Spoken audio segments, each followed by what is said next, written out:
Hey everybody, I'm Rick Beato. I have two special guests here. Sting. Good day. Dominic Miller has been playing with Sting for about 30 years, right? Yeah, 31. 31 years. Yeah. It's an honor to meet both of you. I've been a massive fan, as many of you know, because I've made many videos about Sting, including one called Why Sting is Uncopyable. And I want to actually start off by talking to you about this Sting, the reasons that you're uncopyable. And there are musical reasons why. I know that you have a background in jazz. I want to talk about kind of musically how your knowledge of music influenced the things that you write. For example, I use a song, I Burn For You, as an example of a melody that uses the Aeolian mode, uses the flat six, which you really lean into. On the symphonic record, it's in E minor, so you hit that note C a lot in the melody, da, da, da, da, da, da, and it's so beautiful. Those surprises, I call them haunting tones or upper extensions. Can you talk about that, about the use of these notes? Well, I like the way you use the word surprise, because me, the essence of all music is surprise. When I listen to a piece of music, if I'm not surprised within the first 8 bars, I've stopped listening. I've switched off. I need surprise. Dominic and I both have a teacher called J.S. Bach, and you play 8 measures of Bach, and you're surprised every time. And then the next 8 bars, and the next 8 bars. So composition is really about surprise. It's not about theory for me, it's just an instinct that I have. The song you mentioned is also in 3/4 time. Yeah. I love 3. It's very old-fashioned. You can only do a waltz to it.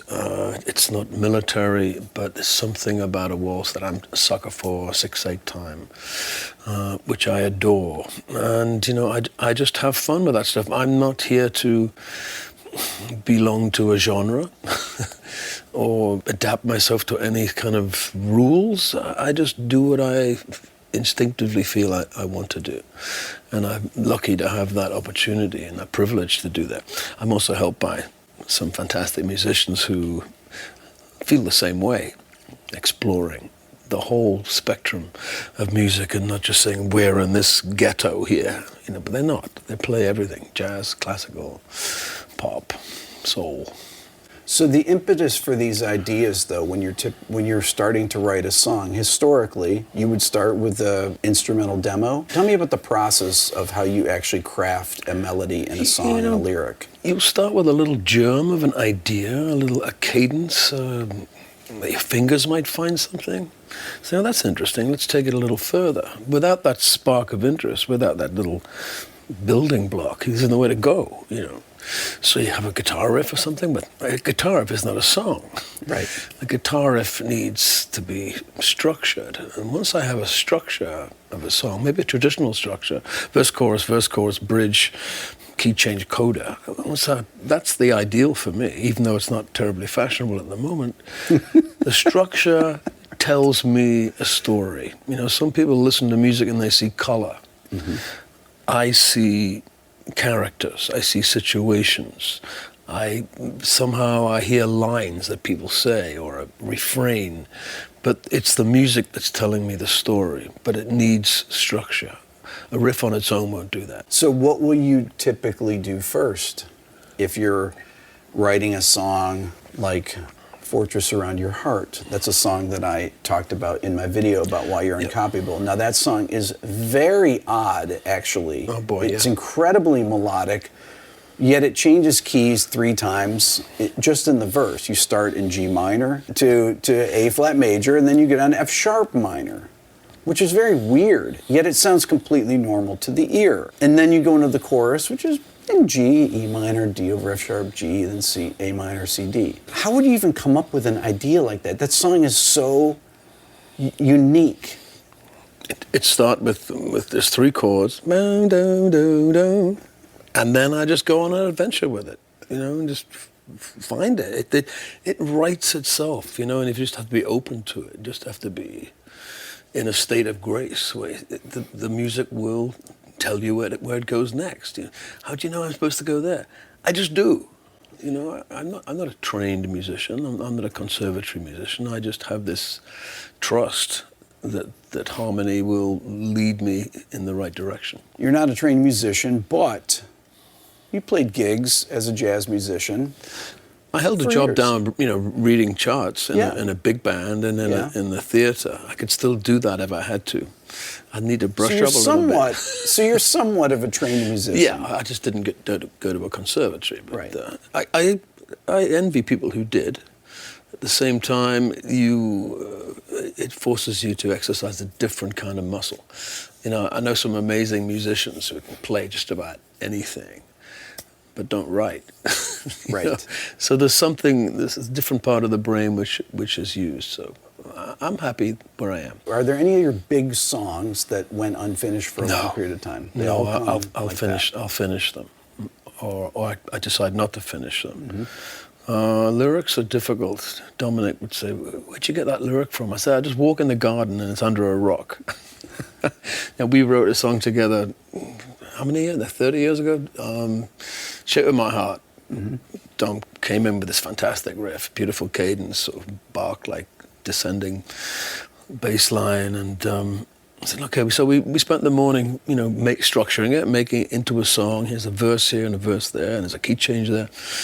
So I just go for a walk, and I have it in my headphones, and I just walk around. A few hours later, I've got at least the concept of what the song is telling me, which is about a gambler. And Dom said, where'd you get this shit from? I said, I don't know.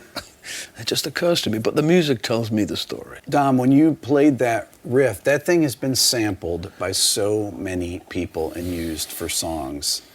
What do you think about that? Well, it's a huge compliment, I think. But I mean, the truth behind that one is that riff is that I just actually came up with that motif as an exercise for myself, just as a warm-up exercise based on sixth chords. Yep. And it's like that takes inspiration from kind of from Chopin type chords, piano chords. I was just messing around with that, kind of like the way John McLaughlin would write chord sequences. He wasn't really articulating the third so much. It's much more about the sixth is what like tells you what it is. And so I was just having fun with that. And what I think about it is when I hear rappers and artists using that riff, I'm kind of smiling at myself, first of all, thinking that unbeknownst to them, they're actually playing classical music from Europe. Right. And because I can't really claim it as my own, really, because that was the source. Right. And I just reorganized that idea. And then it was Sting's imagination as a songwriter this is a perfect example of collaboration, he was the one who said, look, that is a song. And I'm going, it's just an exercise, mate. And cut to he walks in the garden and comes back with a lyric. And that song was written in a day. It was just done. It didn't take 3 months. And sometimes songs are like that, you know. So I'm very flattered, but I don't really claim total ownership with it because I know where it came from. And it came from classical music. Sting, I've said this many times on my YouTube channel, that if the Police came out today, if a song like Roxanne came out and no one had ever heard the Police, that people would say, what is that? That is amazing. Good. And you said an interesting thing. I listened to your Audible book that you did recently, and you talked about there's a small window of time when, as a punk band, you kind of snuck in the door with the Police. But I disagree with that. I think that any time you would have been successful because of your voice, the way that you write songs, the uniqueness of it would have always risen above.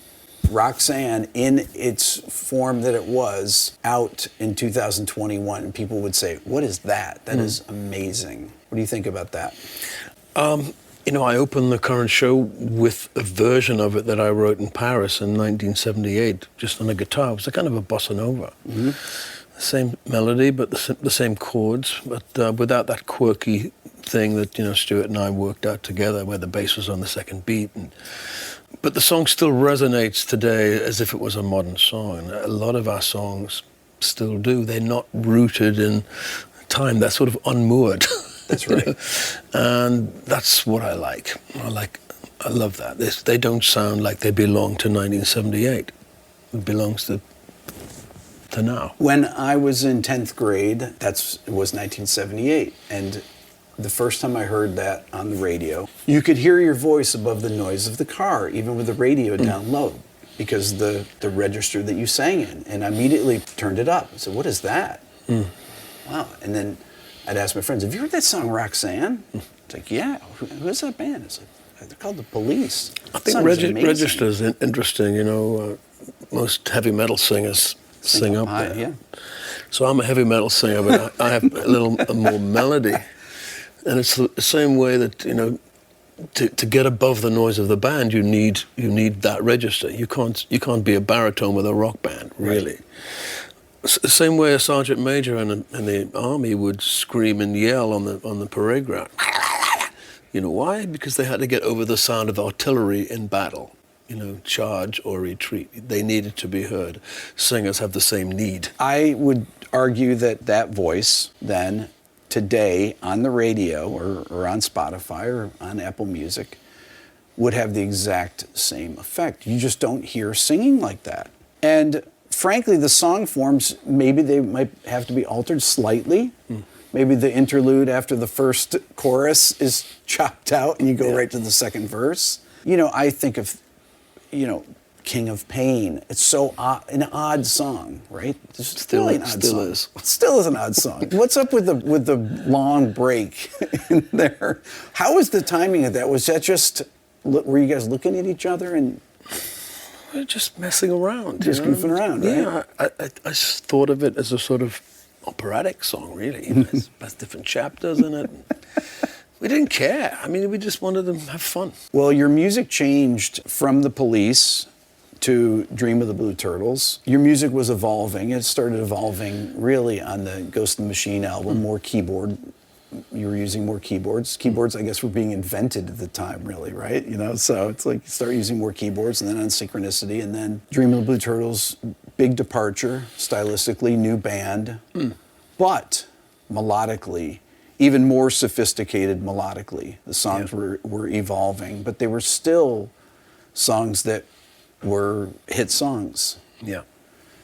You know, I just wanted a larger palette. And the three-piece is a wonderful vehicle, but it's limited. Yeah. In drums, bass, and guitar. And I think we achieved an amazing amount of stuff in the short time we were together.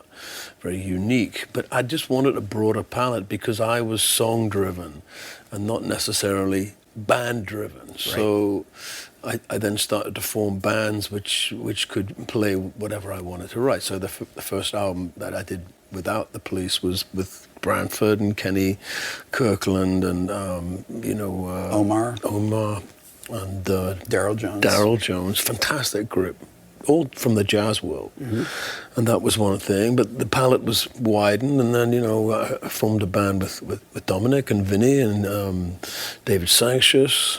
But they had a breadth of experience in playing any kind of genre. So whatever I felt like writing, they could help me do it. The Police was one thing. The Police needed to be the Police, just the Police. But I wanted to spread it a little more. So Dominic, did you start on Soul Cages or on 10 Soul Cages, yeah. Right? Yeah.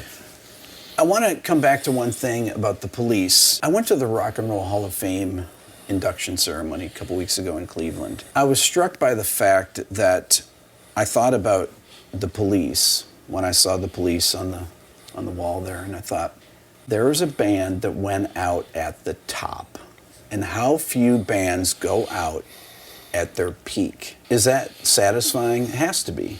Yeah. Do you think about that? My instinct was that we'd achieved everything we could possibly have thought to achieve, 10-fold, 100-fold. After that, you get diminishing returns of satisfaction. So I needed to take another risk with my life. And of course I had momentum because of the success of the Police. Whatever I did next, people would be at least curious. And so I used that momentum to kind of boost me into another career. But it was a risk. But I think art is always about taking a risk. If you're not taking a risk, you're not doing it. Without mentioning any artists, do you ever look at artists and think to yourself, oh, they should have stopped years ago? As far as at the height of their... Yes, I do. Of their bands? I think it's very hard to leave a band after a certain point, because a band is like a teenage gang. It's like a street gang. You know, you don't want to be in a street gang for the rest of your life. Right. You can't mature. You can't explore. You have to be stuck with this regiment of 3 people, say. That's it. So no, we shouldn't mention anybody, but there's no way out for them now. And do you think that they know that too? Do you have friends that I are... have no idea. Okay. I know. But of course you think that you... You know, sometimes And I'm not saying that the people, didn't mean to interrupt, that the people at the Rock and Roll Hall of Fame, that I feel that way about any of them. I'm just saying that I thought about, when I was looking at the police on the wall there, that struck me. But, you know, people are, you know, I admire AC/DC, for example. I think what they do is fantastic. You know, the way they play together, the sound is fantastic. You always know what you're getting with an AC/D record. It's the high quality. But you know what you're going to get. You know what you're going to get. So, yeah. But that's not me. If I were to say to you guys, just think about the records that you've played on together. What is a record that...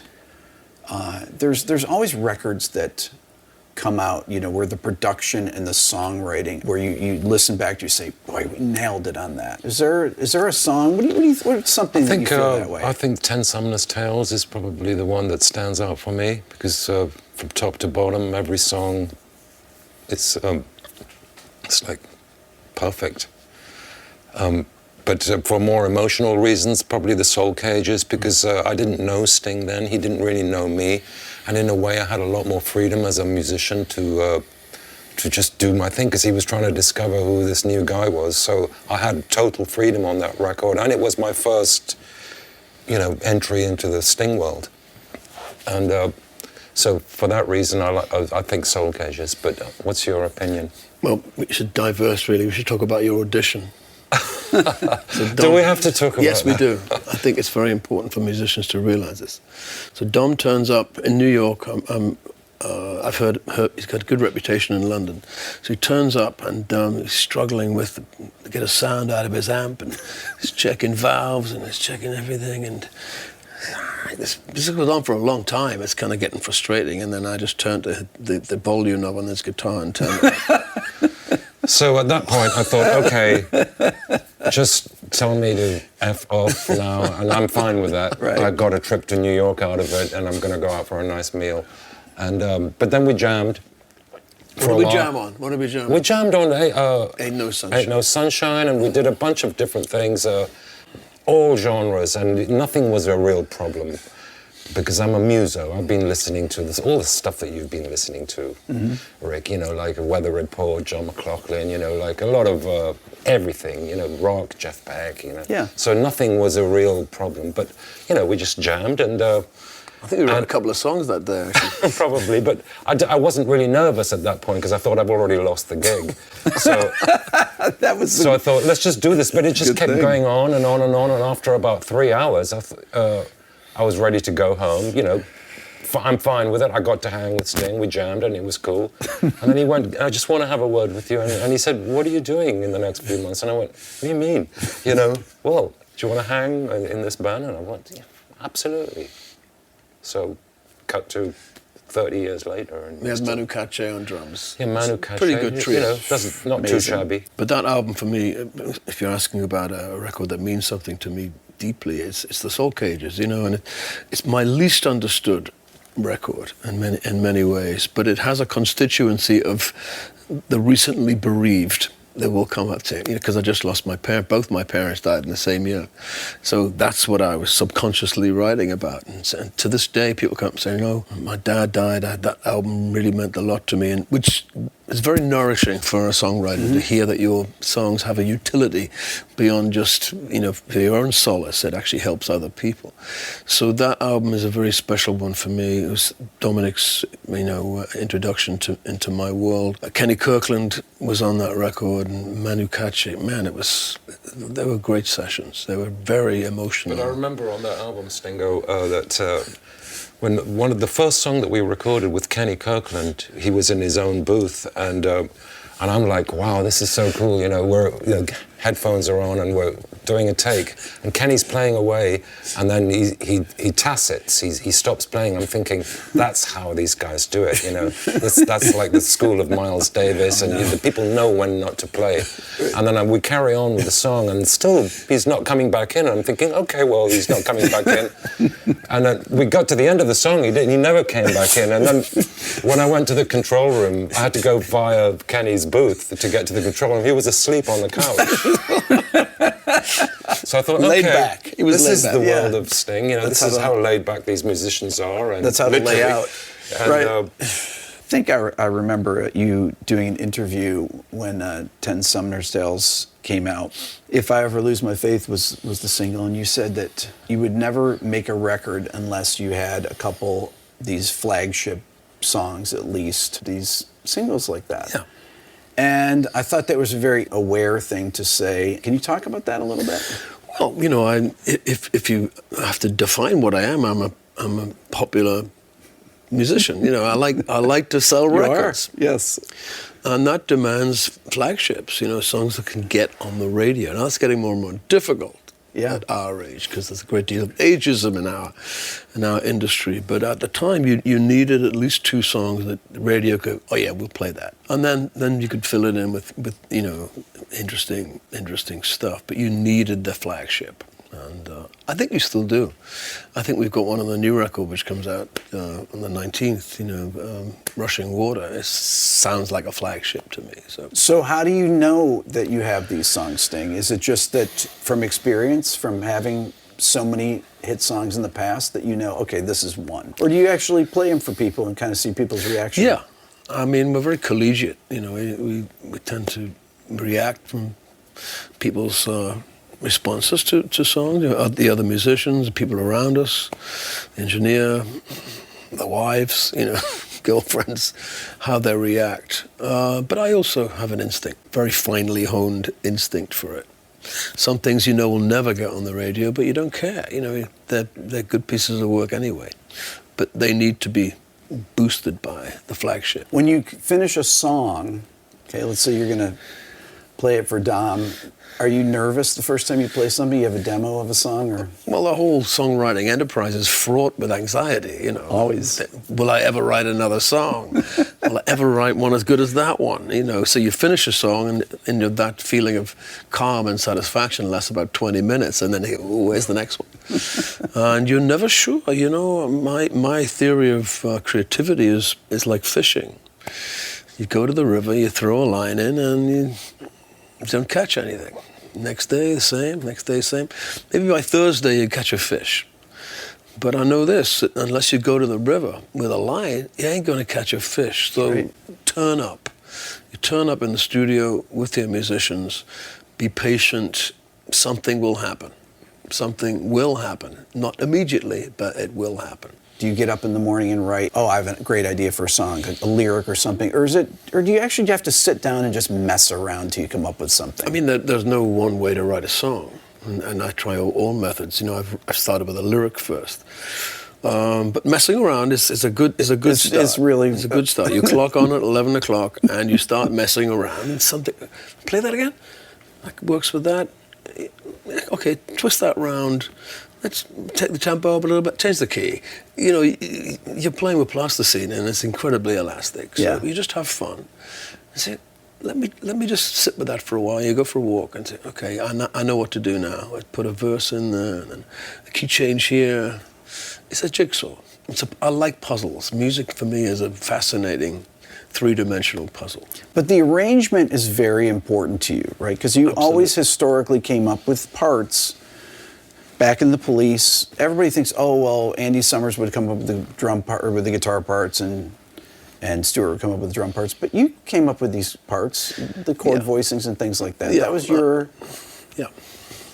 Right? I mean, that's true. I would prearrange the songs. Yeah.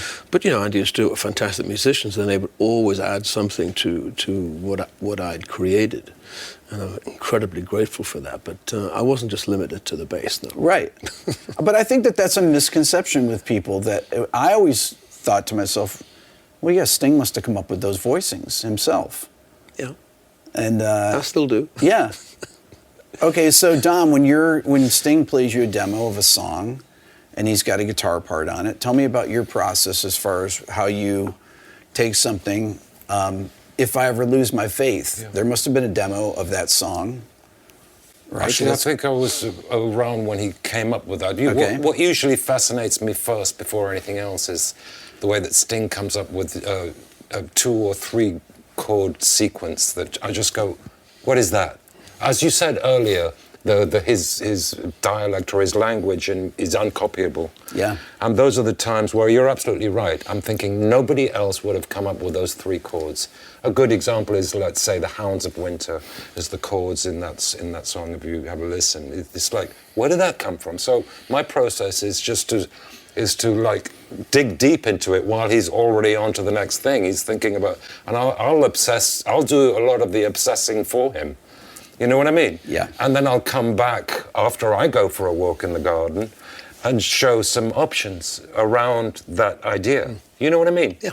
And that's my role kind of thing, is like to present options based on this incredible 2 or 3 chord sequence. And that is, If I Ever Lose My Faith is no different. I heard the idea that he just came up with, and so I had a lot of fun just messing around with all the options. But it's still his idea. It's his baby, It's a tennis game, though. Yeah. I'll serve. He'll serve the ball back, but it's a slightly different spin on it, and then it goes back to him, so it carries on. It's a lovely...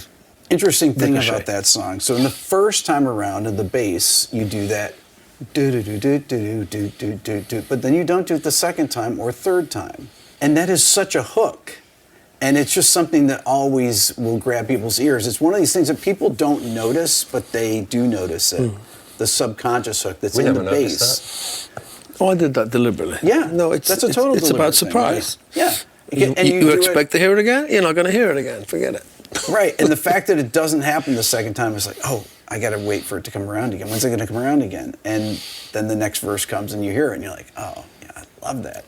So every time I hear that song, that's one of those things that just immediately grabs my ear. Yeah. Right down to how short you're playing the bass notes, and that with the groove, it's very meticulous.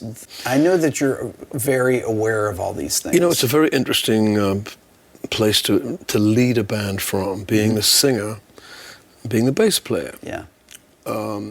The keyboard player, Dominic, could play a C chord. Unless I play a C, it's not a C chord. That's right. So I control the harmony. You do. I'm also controlling the top line because I'm singing it. Yeah. So the band literally is operating within my bandwidth. That's right. And I don't That's have where all the to wield a big stick there. Yeah. It's a subtle way of leading a band. And it's a position I find very satisfying. It's a wonderfully malleable unit that you can manage, and everyone has to have a good time, and everyone has to shine. I adore my musicians shining. That makes my job easier. I give you the ball, you got to run with it. And so we're a good band. Okay, so why did you go from playing with a pick to playing with your thumb? Sound. With the Police, I would double all the bass parts on a Fender Strat and a pick. So it just had that edgy sound. And I'd always play with my fingers as well. But for the Police, I started, it was a punk time. But yeah, I'd been playing jazz before. I would never use a pick. Right. It was frowned upon. But then I went back to playing with my thumb, and then I use a technique called apoyando from Spanish guitar. It's hidden. All my work is hidden under here. You think I'm just using my thumb? I'm not. And I damp a lot, which just makes the notes short. And that you started to do probably in the 80s or so, right? You started playing, you switched your playing. Yeah. But I noticed that, but you've never really come back To pick? Yeah. No, I haven't played a pick for a while. Was it ever difficult to play songs that some of these really syncopated tunes with the Police? Would you have to practice them until they became? Yeah, you just slow everything down when you know where the furniture is, you know where the bodies are. You can play anything if you slow it down. So I would do that, and with a new record, I've sung it in the studio. I played the bass at a different time, but to do it together, I need to practice. I still practice. Have to, right? There's no other way. Right? We practice. Dom, you practice, right? Yeah, I do. I practice Bach, actually, very badly. We both do. And very slowly. And that's my kind of thing. And if I can do that, and I learned a very good lesson about practice from one of Sting's musicians who still comes around occasionally, Jason Rebello. He says that if it sounds good when you're practicing, you're doing it wrong. And what he means by that is, and I thought, yeah, what do you mean by that? It says that is to practice without dynamics is one of the most difficult things to do. So every note has no personality, it's just even. And that's really difficult to do. And that's why Bach is the best music to do that with, because the personality is already in the music. So you don't have to do anything, but just play evenly. And, yeah, I practice occasionally, but not enough. So, Sting, if you were able to meet one musician, go back in time and hear one musician play? That would be J.S. Bach for both of us. We sit at his feet every day. We play a bit of Bach every day. A bit of the cello suites, a bit of the partitas. You wouldn't want to hear what we do, but we're learning the whole time.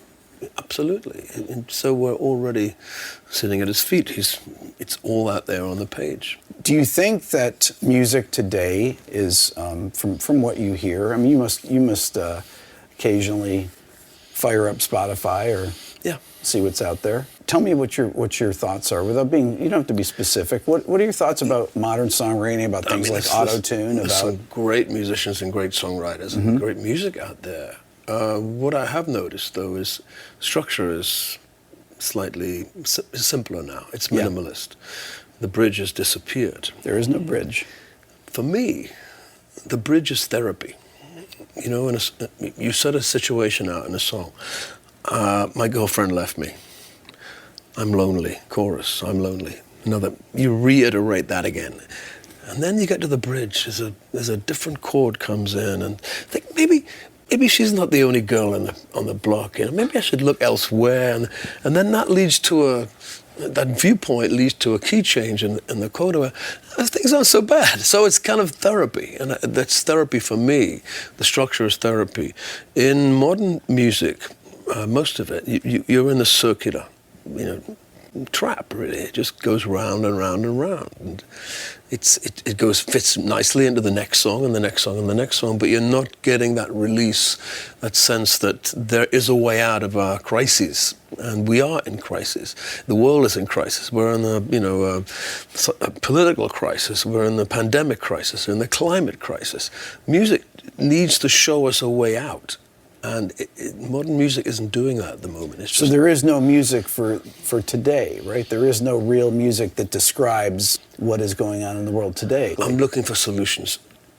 I'm not looking to just reiterate my problem. I want to see how to get out of it. So music can help. If you took the bridge out of Every Breath You Take, to me that's one of the greatest bridges ever written. The key change. Thank you. It's just amazing. It's completely unexpected. It's one of the best parts of the song. It is the best part of the song. It is the best part of the song. Okay, I didn't want to say that. I look forward to singing that part every night because it's athletic for a start. Mm-hmm. But it is that fantastic release. Tell me about the process for this new record and how long you've been working on it. Well, more than any other record, this was a collaboration between Dominic and myself. I think Dom came up with the original, kernel of an idea for at least 3 or 4 songs. I mean, that's interesting. He brought something from his album Absinthe, which I loved, something in 5/4 called Etude, and I listened to it and I went, there's 8 bars near the end of that. Can we just take that out? I said, sure. So we excised those 8 bars and we looped it, and he started to play it. And then I improvised a line against it. I had no idea what the lyric would be, but and I love, compound time. It just makes me very excited.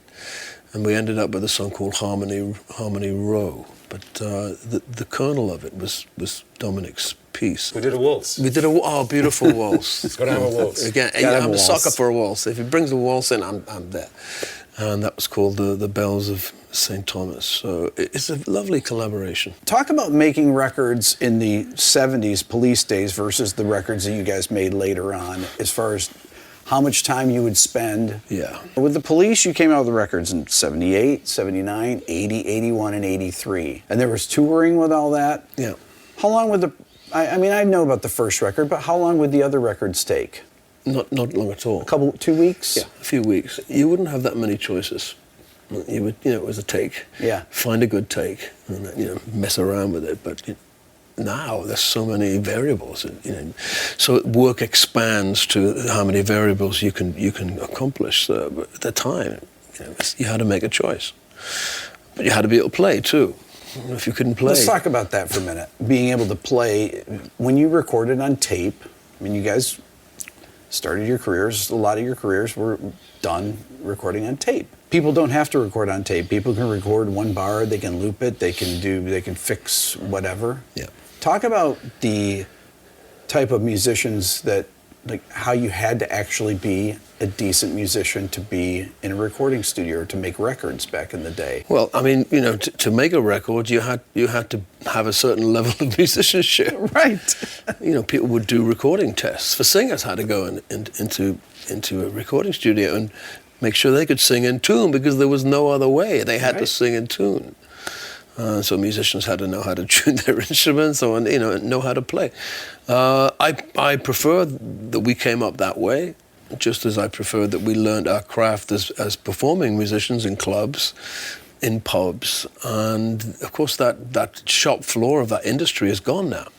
There aren't many rock clubs. There aren't many pubs with music licenses. The clubs have gone. So the only way you can make it in the music business now is to go on X Factor or America's Got Talent or something, which is wonderful.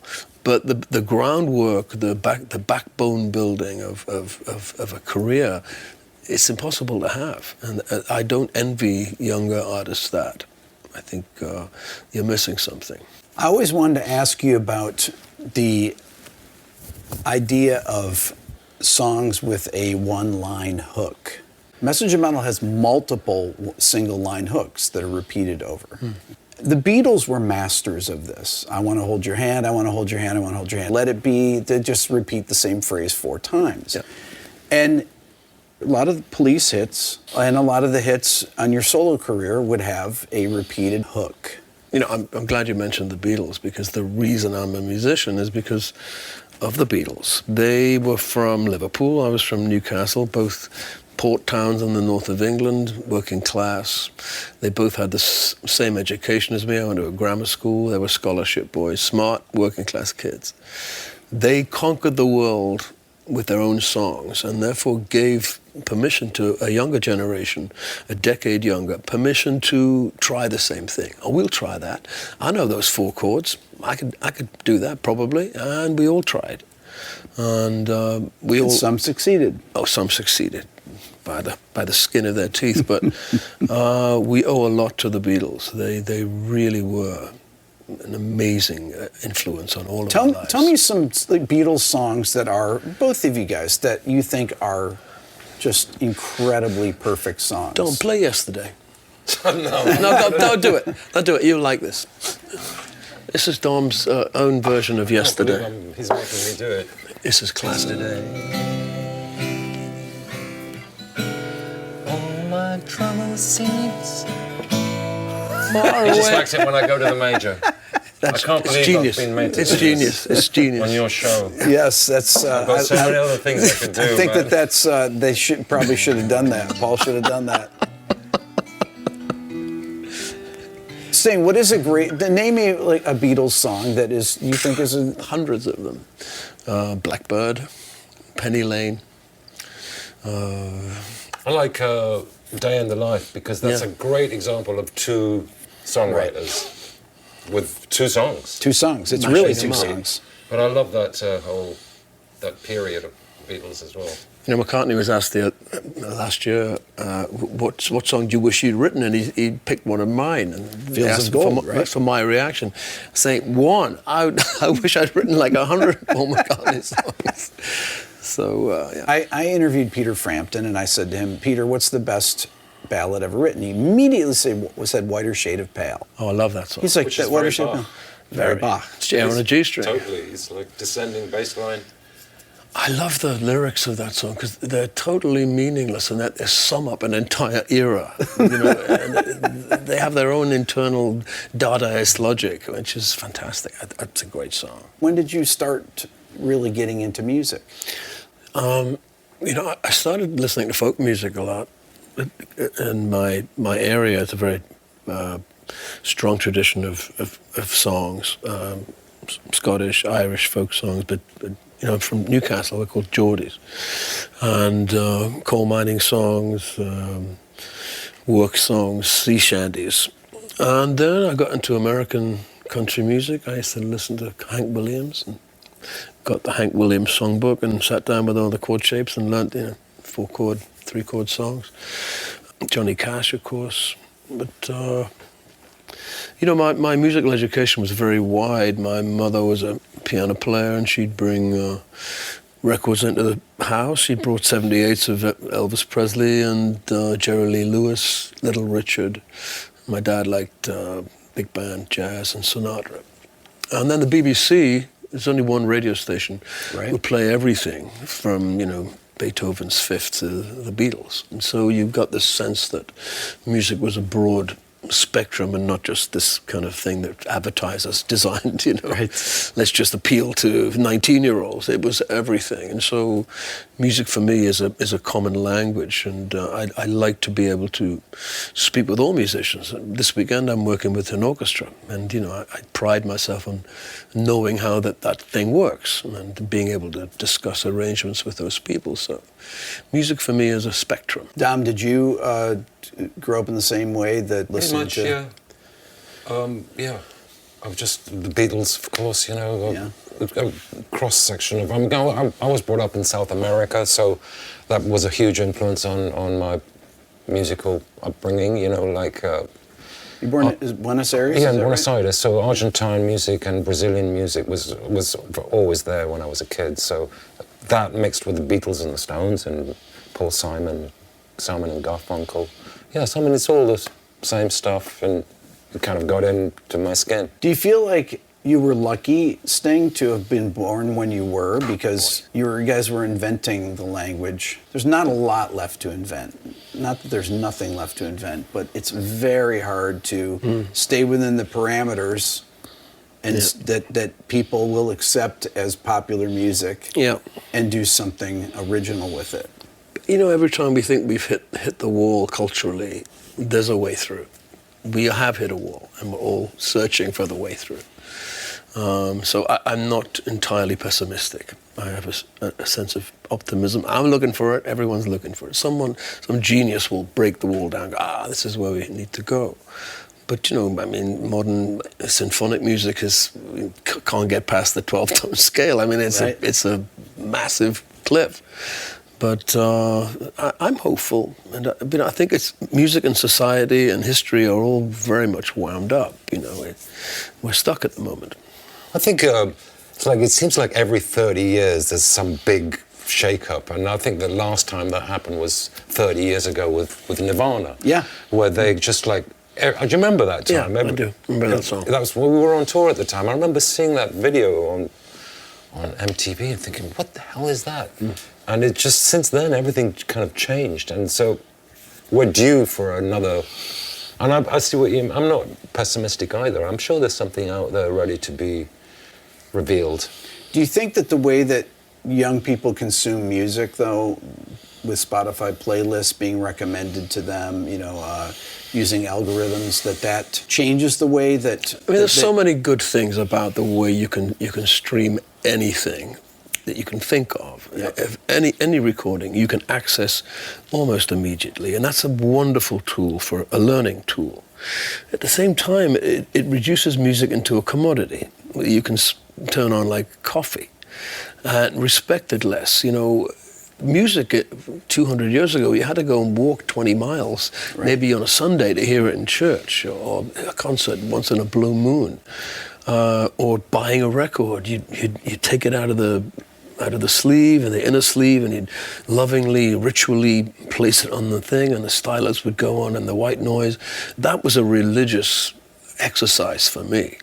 That doesn't exist anymore. It's coming back, of course. Vinyl's coming back, but that sense of an artifact that means something to you, and the liner notes, you would pour through every sentence, and you knew who played on it, where the bands they'd been in before, who engineered the thing. You knew all that information. Now the commodity just fills the glass, and you drink it. Talk about why that's important. And I totally agree with this 100% about.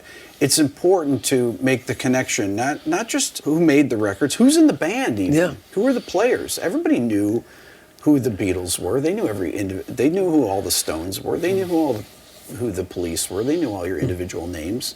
There should be a way in the streaming world where you can access all of that information, where everything can be. When you hit the credits on Spotify, it'll just show you the songwriter credits. Yeah. At least when I look on there, I don't see who's the information, who are the producers, who are the engineers, things like that. Those things are important, especially to the producer. Yeah. But there's a whole universe of information that's useful for people and interested it's out in there, music. but it's not connected with the music like it was on the album cover. And the liner notes were very important to records as well. Yeah. But it seems like records, the album, the reason why the album is kind of slowly becoming extinct is because originally it was enough music that you could fit on a vinyl, which is 5 songs either side, because you could only get 38 minutes or something. Yeah. And so we're stuck with that model.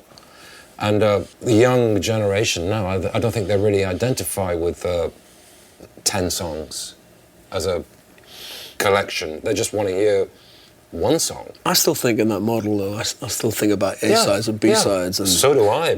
Putting a song at the end of the side A where you would be compelled to turn it over. Yeah. And while we're sitting... It doesn't make any sense, really, but that's the way I think. Yeah, we're obsessing about the order of an album. You know, this should be the opening tracks, like you spend days on it, and nobody gives a Well, you don't want the same key. Back to back. Or, the same tempo. You need to have... I think in terms of albums. I like people to think of buying our records and listening to it for 40 minutes. So do I. I may be being naive and unrealistic. The ritual of turning it over was good. That's when you would put the kettle on again and discuss what you heard on side A, and then listen to side B. Like a Pink Floyd album. It's like you're halfway through Dark Side of the Moon. I mean, there's a lot to digest there, to talk about, and then enjoy the second half. When a new Police record would come out and I'd go to the store to buy it, you didn't know what was going to be on it. You'd hear the song, the first single on the radio. Then you'd buy the album and you'd sit there, I can't wait to hear this. What is it going to be like? I remember when Ghost in the Machine came out, just sound of the record, the dark reverbs and things like that. And you had Every Little Thing She Does Is Magic, which it's one of the most interesting, weirdest songs. Once again, there's no song at all like it. Was that song a demo that the band that you had Stuart Copeland play over? Can you tell me about that? I demoed it in Montreal. And what the kernel of interest for me was the whole tone scale and the bass. And then that led me to a very ordinary chorus, major key. But I took it to the band, and it wasn't really a Police song. It had keyboards on it, and so I had to fight hard to put that. I said, "This is the flagship, man. Right. All the dense stuff, all that dark stuff, needs somebody waving the flag, and this is it." And so I convinced them, and eventually Stuart played a fantastic. He played one of his best drum parts on that. Yes, he did. He really did. It took a lot of work, though, a lot of convincing, but I knew he could do it. So he's a fantastic drummer. He's amazing. Did you have a multi-track of it that you brought in and you played over it and Andy played over it? I would do that, yeah. Okay. Yeah. It annoyed the hell out of them, but I did that. The chorus is actually not ordinary. Maybe it's a 3-chord chorus, but every single phrase you changed the bass figure, the rhythm of it.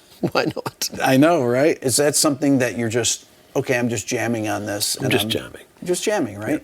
I wasn't thinking too much. Do. I mean, we still play that song in the set, you know, and I never play the same thing twice, really. I was looking for an incremental change in every arrangement. And when we do the song, a song that could have been written 40 years ago, I always find something tiny, either in the way I sing it or the way I play the bass, or we've arranged something different. That keeps a song alive. A song is a living artifact. It's an organism. It's not a museum piece. You know, it's living. So you have to breathe oxygen into it. If you would play a song like that, what would you play? Generally speaking, with my rule with police songs is, who am I to put my kind of personality into this? It's already there. So for two reasons, I play the guitar parts the way they're, like Roxanne or Every Breath or Walking on the Moon, the way they are. One, because they're really good parts. Yeah. And secondly, because I want the audience to know that I appreciate those parts and what Andy did. You know, it's like, I'm not going to come here and do my thing. So it's very easy for me and very, very satisfying because they're such good songs. I never get tired of playing those songs, and I've played them thousands of times. Yeah. You know, and it's never boring, ever, to play Every Breath You Take, for instance, which I could probably play in a coma. You know? He's been known to. Really? Was that the 90s we're talking about? No, okay. Okay, could I get you guys to play a song here? What do you want? Play, What have we got here? play whatever you'd like. Yeah? What's that? What do you want to play, mate? I don't know. Let's do Every Little Thing. Yeah, there you go.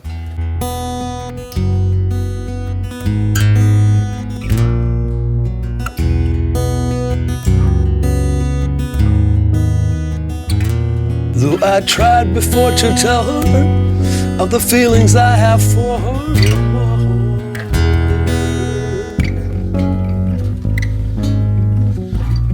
every time that I come near her, I just lose my nerve as I've done from the start.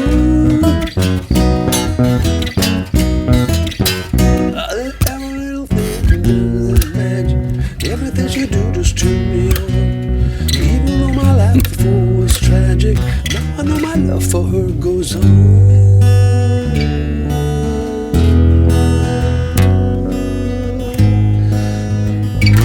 Do I have to tell the story of 1,000 rainy days since we first met? It's a big enough umbrella, but it's almost me that ends up getting wet.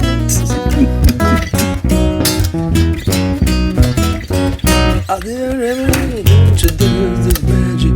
Everything you do just turn me on. Even the life before was tragic, now I know my love for her goes on. Every little thing she does magic, everything she do just turn me on. Even though my life before was tragic, now I know my love for her goes on. You have to do the bridge. Must have the bridge. I resolve to call her up 1,000 times a day, ask her if she'd marry me in some old-fashioned way. But my silent fears are gripping long before I reach the phone, long before my tongue has tripped me. Must I always be every little thing? You get the idea.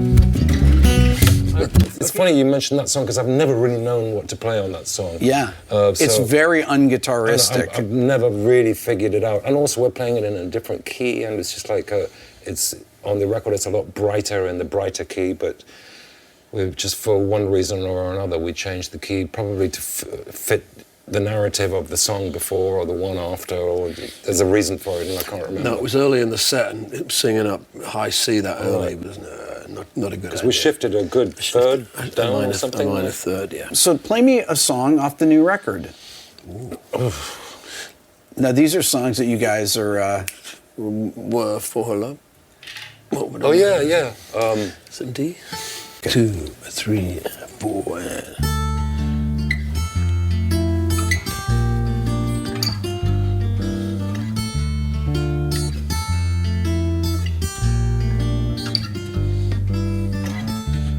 What would a man not do? What would a man not say? What would a man not agree to? What would he not betray? Where would a man fear to trespass? Where would a man not stray? What would a man not consent to? What price would a man not pay for love? You're not knowing, but his head's up in the stars. You spray her name across a streetcar. You can read between the lines up there on Mars. You find the meaning in a street light. Bridge. By the spread of my fingers, by the strength in my hands, by the blood that flows in my veins, by the pulse of my beating heart, by the sun up in heaven, by the moon and the stars, by the circling planets and the lines on the surface of Mars.